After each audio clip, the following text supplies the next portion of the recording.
नमस्कार मित्रांनो, स्वागत आहे माऊलीवाल्यांच्या YouTube व्हिडिओमध्ये। या व्हिडिओमध्ये आम्ही 2024च्या मंडळाच्या मूर्तीची मेकिंग कशी झाली ते दाखवणार आहोत।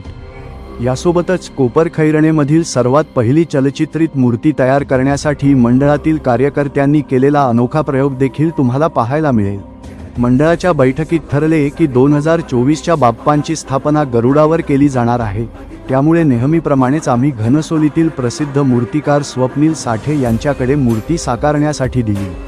आता मूर्ती गरुडावर येणार हे ठरलेलं होतं, पण मंडळातील कार्यकर्त्यांची अजून एक इच्छा होती, गरुडाची पंख हलताना दिसली पाहिजे। त्यामुळे एका बाजूला मूर्तीचे काम सुरू होत आणि दुसऱ्या बाजूला मंडळातील कार्यकर्ते गरुडाची पंख हलतील कसे याच्या प्रयोगात होते।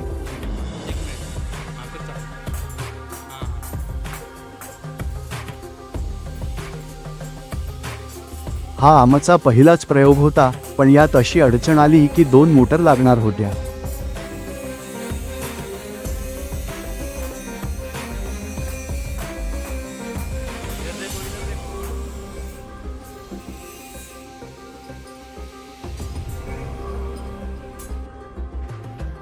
जर त्या 2 मोटर बसवल्या असत्या तर पंखांची दिशा बदलली असती।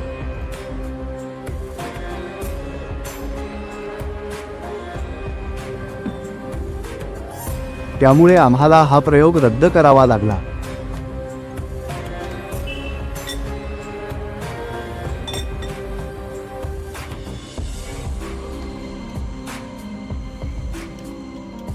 त्यामुळे आम्ही ठरवलं एकाच मोटरवर दोन्ही पंख चालवायचे। त्यामध्ये आम्हाला कारखान्यावरच्या वेल्डरने खूप मदत केली।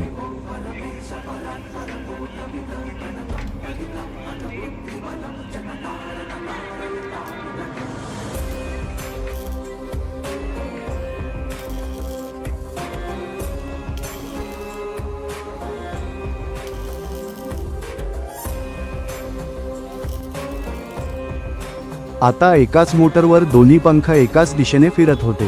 हा आमचा प्रयोग यशस्वी झाला होता, पण नंतर आम्हाला समजलं की पंखांचे वजन जास्त होणार।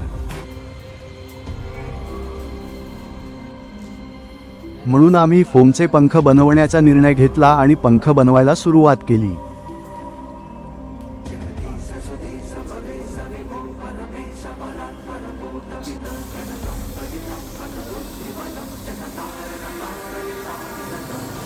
फोमचे पंख तयार झाल्यावर त्यांना रंग देण्यासाठी आम्ही ते कारखान्यावर घेऊन गेलो।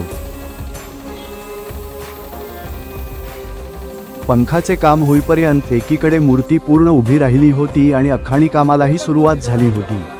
अखाणी काम खरंच खूप सुंदर झालं।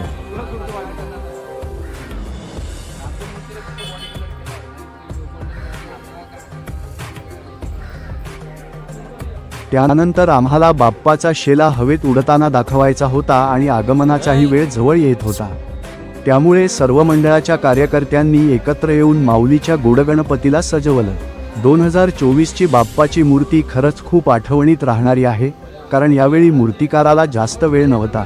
त्यामुळे मूर्ती स्वतः बनवण्याचं भाग्य मंडळातील कार्यकर्त्यांना लाभलं आणि आम्ही विशेष आभार मानू इच्छितो आमच्या कामासाठी स्वतःचं काम सोडून मदत करणाऱ्या वेल्डरला, कारखान्यावरच्या कामगारांना, अखाणी कलाकारांना आणि सर्वच सहकाऱ्यांना। तर कसा वाटला हा कोपरखैरणेतील पहिल्या चलचित्रित गोडगणपतीचा मेकिंग व्हिडिओ? जर आवडला असेल तर लाईक करा, चॅनेलला सबस्क्राईब करा आणि यावर्षी कोणती संकल्पना हवी आहे ते कमेंटमध्ये सांगा। माऊलीवाले की जय।